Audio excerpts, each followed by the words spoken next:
کس کے بارے میں کہے گئے، کن حالات میں کہے گئے، وہ ہمیں تاریخ معلوم ہو جاتی ہے خط کے ذریعے. یعنی خط ایک ایسا ذریعہ ہے جو صرف دل سے دل کا راستہ نہیں، بلکہ دل سے سماج کا راستہ، دل سے تاریخ کا راستہ، اور دل سے مطلب معلومات کا راستہ. انسائکلوپیڈیا تو نہیں کہیں گے، لیکن ایک ذریعہ کہ جس سے حالات معلوم کرنے کا ذریعہ ہوتا ہے. خطوط عام طور پر پیغام رسانی کا کام کرتے ہیں. پیغام رسانی، پیغام میسج جس کو کہتے ہیں، رسانی پہنچانا، جس کو پیغام لے کر جانے والے کو، پیغام پہنچانے والے کو ہم قاصد کہتے ہیں. کیا کہتے ہیں؟ قاصد کہتے ہیں. پیغام پہنچانے والا، پیغام لے کر جانے والا. آج کے دور میں ڈاکیا کہا جاتا ہے، پوسٹ مین کہا جاتا ہے. جو پیغام لے کر آتا ہے یہ اینولپ میں بند رہتا ہے، لفافے میں بند رہتا ہے، اور پیغام جب کھول دیا جاتا ہے تو اس کو پڑھنے کا معلوم ہوتا ہے کہ کیا پیغام ہے. کسی کو انٹرویو کا کال آیا ہے، کسی کی کچھ خطوط آئے ہوئے ہیں، کوئی معلومات آئی ہوئی ہے، یہ کھولنے کے بعد پتہ چل جاتا ہے. تو قاصد پیغام پہنچانے والا.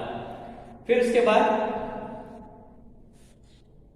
اور صیغہ واحد متکلم میں ہوتے ہیں. یعنی صیغہ جو ہوتا ہے، جو زبان استعمال کی جاتی ہے، وہ واحد میں ہوتی ہے. تو ایک فرد لکھ رہا ہے اور کسی اور انسان کے لیے لکھ رہا ہے، تو جو صیغہ استعمال کیا جاتا ہے وہ واحد کا کیا ہے، جمع کا نہیں ہوتا. ان میں روزمرہ کی چھوٹی چھوٹی باتوں کو جگہ دی جاتی ہے جن کا تعلق یا تو مکتوب نگار کی ذات سے ہوتا ہے یا پھر مکتوب الیہ سے. اب جب ایک انسان دوسرے انسان کو خط لکھ رہا ہے تو یہاں جو مرکزی کردار جو ادا کرتے ہیں وہ دو ہی لوگ ہوتے ہیں. تیسرے انسان کی بات ہو سکتی ہے، بات کی جاتی ہے، اس کے بارے میں گفتگو ہوتی ہے، لیکن یہاں جو اہم کردار ادا کرتے ہیں وہ دو، ایک خط لکھنے والا اور دوسرا خط جسے لکھا جا رہا ہے وہی. یعنی یہ دو لوگ کیا رہتے ہیں، درمیان میں واسطہ ہوتے ہیں اور درمیان میں ان کے خطوط پڑھے جاتے ہیں. پھر اس کے بعد خطوط میں واقعات کا تسلسل نہیں پایا جاتا، بلکہ بے ربط انداز میں ذاتی اور بعض سیاسی، سماجی اور تہذیبی اشارے ملتے ہیں. اب چونکہ خطوط عام طور پر طویل نہیں لکھتے، مختصر لکھتے ہیں، کیونکہ لکھنے کا کام رہتا ہے.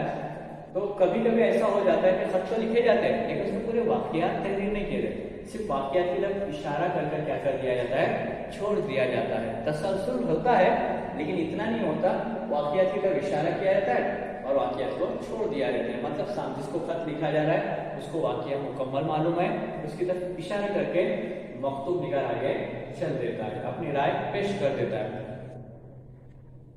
لیکن اس میں مسائل جو ہوتے ہیں وہ سیاسی بھی ہو سکتے ہیں، سماجی بھی ہو سکتے ہیں، تہذیبی ہو سکتے ہیں، تعلیمی ہو سکتے ہیں، ان گنت ہو سکتے ہیں. ان کا کہنے کا مطلب یہی ہے. انسانی زندگی میں کچھ ایسی بھی باتیں ہوتی ہے جن کا بالمشابہ اظہار مشکل ہوتا ہے. ایسی صورت میں خطوط بے حد مددگار ثابت ہوتے ہیں. یہاں جو بات بتائی گئی ہے مکتوب نگاری میں، وہ یہ بات بتائی گئی ہے کہ کچھ ایسے مراحل رہتے ہیں یا کچھ ایسی باتیں رہتی ہیں جن باتوں کو انسان فیس ٹو فیس، یعنی بالمشابہ، بالکل سامنے سامنے ایک دوسرے کے مقابل میں نہیں بول پاتا، شرم کی وجہ سے، رتبے کی وجہ سے، یا کچھ یعنی وجوہات کی بنا پر، چاہے وہ دل کی بات ہو یا حقیقی بات ہو، سچی بات ہو یا کوئی اور بات ہو جس کو سامنے نہیں کہا جا سکتا.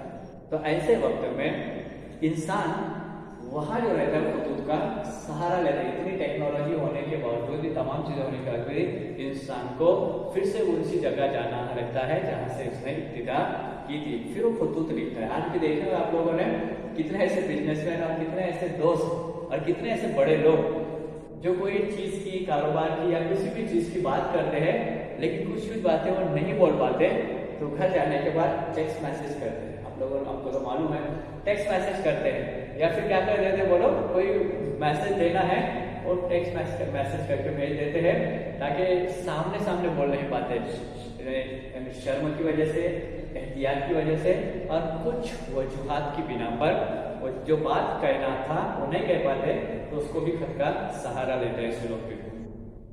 پھر اس کے بعد جن میں انسان اپنے اس طرح کے خیالات کو بآسانی رقم کر دیتا ہے، وہ خیالات جو سامنے منظر عام پر نہیں پیش کر پاتا، ان خیالات کے لیے بھی کیا کرتا ہے، وہ خط کا سہارا لیتا ہے. حالانکہ خط آج بھی اہمیت اہمیت کا حامل ہے۔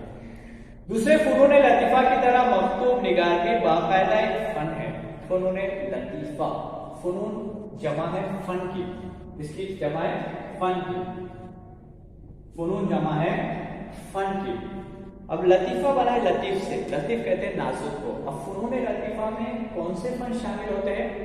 ایک تو شاعری، دوسرا کیا ہے بولو مصوری، اور تیسرا ہے موسیقی۔ موسیقی ہے، مصوری ہے اور شاعری ہے، یہ تین فن ایسے ہیں جن کو فنون لطیفہ کہتے ہیں، بہت نازک فن کہا جاتا ہے۔ تو فنون لطیفہ کی طرح انہوں نے کہا کہ مکتوب نگاری بھی ایک اہم فن ہے اور ایک اہم حصہ ہے۔ ادب میں یوں تو سینکڑوں دلکشیاں ہیں اور اس کی تقریباً تمام اصناف، مثلاً غزل۔ اب ادب انگنت چیزوں کا کیا بولو مجموعہ ہے۔ اب یہاں بیان کیا گیا جیسے غزل۔ اب غزل ایک ایسی چیز ہوتی ہے، ایسی صنف ہوتی ہے کہ جس کا نام آنے کے بعد لوگوں کے چہرے کھل جاتے ہیں، اور اس لیے کھل جاتے ہیں کہ حالات حاضرہ کا بھی اس میں ذکر ہوتا ہے۔ پرانے دور میں غزل کا نام آنے کے بعد صرف گل اور بلبل کی داستان کا ذکر ہوتا تھا، ہیر رانجھا کا ذکر ہوتا تھا، لیکن یہاں حالات جو ہے ان حالات کو مد نظر رکھتے ہوئے، ان حالات کو دیکھتے ہوئے آج کل کی جو غزلیں ہوتی ہے اس میں حالات حاضرہ کا نقشہ بہت اچھے انداز میں کھینچا جاتا ہے۔ مطلب ہے کہ حالات حاضرہ کے اوپر ایک اشارہ کر کے شاعر آگے چلا جاتا ہے۔ اس کے لیے وہ غزل جو ہے آج بھی پسندیدہ ہے، کچھ پہلے بھی تھی، آج بھی ہے، اور آئندہ بھی اس کی کیا رہے گی ہے، یعنی دلکشی باقی رہے گی۔ پھر قصیدہ ہے، پھر مثنوی ہے، نظم ہے، ناول ہے، ڈرامہ ہے اور افسانہ وغیرہ میں سند گیری کرنی پڑتی ہے۔ لیکن خطوط کا معاملہ مذکورہ اصناف سے قدرے مختلف ہے، یعنی اصناف ادب کے دیگر جو اصناف ہے ان میں ہلکی سی مشکلات کا سامنا کرنا ہوتا ہے، لیکن خط لکھنے کے لیے کوئی مشکل نہیں ہے۔ جو بات دل میں آئی کیا کر دو اس کو کاغذ پر اڈیل دو، اس کو کاغذ پر لکھ دو اور کیا کر دو اس کو روانہ کر دو۔ اس میں اس کی صاف گوئی، صداقت بہت اچھی بات ہے۔ اس میں انسان کی صاف گوئی، یعنی جو بولنا ہے کچھ چھپانا نہیں بلکہ کیا کرنا ہے، پورا بیان کرنا ہے۔ کس کے ساتھ؟ صداقت کے ساتھ۔ اتنا اچھا لفظ استعمال کیا گیا ہے، صداقت۔ صداقت صدیق سے بنا ہے، صادق سے بنا ہے۔ صداقت کہتے ہیں سچائی کو، یعنی پوری سچائی کے ساتھ اپنی زبان میں ایمانداری کے ساتھ کیا کیا جاتا ہے، بیان کیا جاتا ہے۔ اور سادگی ہی اس کا فن ہے۔ کیا انہوں نے بتایا، اس کا جو فن ہے وہ سادگی ہے، اور سادگی یہ علامت ہوتی ہے کہ اچھے انسان کی علامت ہوتی ہے کہ simple living but high thinking, یعنی ہم سادہ زندگی گزاریں گے، سادگی کی زندگی گزاریں گے، لیکن خیالات ہمارے کیسے رہیں گے، اعلیٰ رہیں گے، اور اعلیٰ خیالات کو ہم مد نظر رکھتے ہوئے سادگی والی زندگی بسر کریں گے۔ اب یہ جو ہم نے ابھی تک جو کچھ پڑھا، یہ جو چیزیں تھی وہ کیا تھی، مکتوب نگاری تھی۔ کیا تھی؟ مکتوب نگاری، یعنی ادب میں مکتوب نگاری کی کیا اہمیت ہے، مکتوب نگاری خط لکھنے کی کیا اہمیت ہے، خط کیسے لکھا جاتا تھا، خط کیوں لکھتے تھے، اس کو مختصر انداز میں ہم نے دیکھ لیا۔ اس کے بارے میں انشاءاللہ آپ کو الگ سے نوٹس روانہ کی جائیں گی کہ مکتوب مکتوب کی اہمیت کیا ہوتی ہے، مکتوب کی تاریخ کیا ہے، مختلف اعتبار سے آپ کو الگ الگ انداز سے اس کے مختصر نوٹس دیے جائیں گے۔ اس کے اردو میں مکتوب نگاری۔